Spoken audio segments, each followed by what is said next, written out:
in your anger, do not sin. Now it doesn't say do not get angry. The point here is, it's not angry which matters, but how we react to anger. That's what it matters. So the Bible clearly states that in anger, do not sin. Anger is, it's normal as a human. So we might need to depict anger while disciplining an innocent child when the child does what is harmful for him without knowing. So there are certain aspects. So the point here is, anger itself is not destructive. However, how we react to it matters, and that's where we have to make a choice, or our weaknesses. I don't want to go much into there because I had prepared some more, but with the lack of time, another point I want to refer was jealousy. But I will move quickly into the another section, wherein there are certain set of weakness which we more or less go through it. However, the Bible states no. For example, lying, judging others, fearful, addiction, and extremes of even persecution and killing. Now, in this one thing which took my notice was judging others. It's looked quite trivial and very much oblivion, more or less, when we see. But in our part of the world, most of the churches, they tend to judge the other church. They might say, okay, what we do and what we preach or whatever we do only can lead to heaven and other cannot. However, I don't want to dwell into that because I am not worthy or wise enough to even comment on it. But let me try to illustrate that point in a bit different way.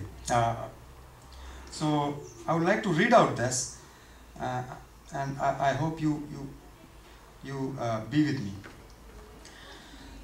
So the way it goes, I was thrilled and excited, amazed as I entered heaven's door, by the sheer beauty of it and the lights and decor surrounding it, but more in the excitement to see God amidst those righteous people.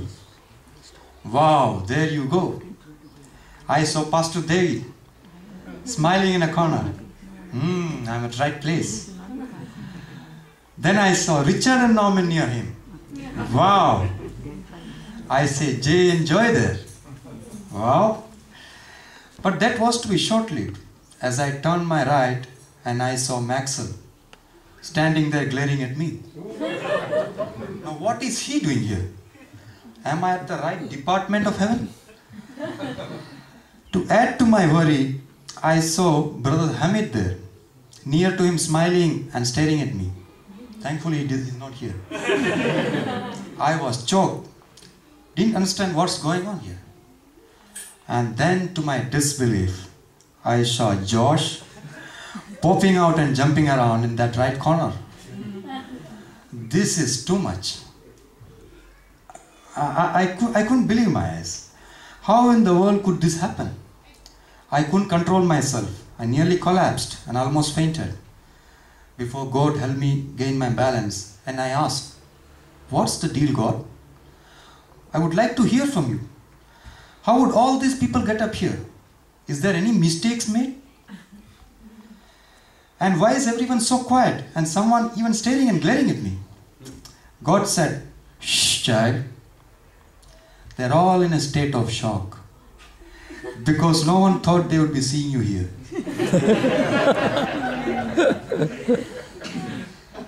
The scripture, Luke 6:37 says, judge not, and ye shall not be judged. Remember, every saint has a past and every sinner has a future. Now the point here is that, now with all this weakness, how can I still even compare with the legends? Well, then let me read out the list of legends and the weakness which depicted from their lives. The ever righteous Noah got drunk. The ever obedient Abraham, father of nations and probably 3 religions, was fearful and portrayed his wife to be his sister. Jacob was a liar. David had an affair. Jonah ran away from the God. Gideon and Thomas both doubted. The most prominent and loving disciple Peter rejected knowing Jesus. One of the most prominent women in Bible, Mary Magdalene, was a sinner.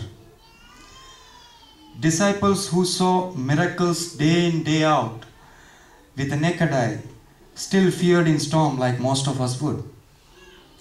Did I mention that Peter had a short fuse? Now this gave me boost that weakness is very human. And even extraordinary legends had weakness very much like ordinary people like you and me. But it's how God turned their weakness to strength to make them extraordinary. God's word suggests that human weakness can be a very good thing. When I am weak, then I am strong, says Paul.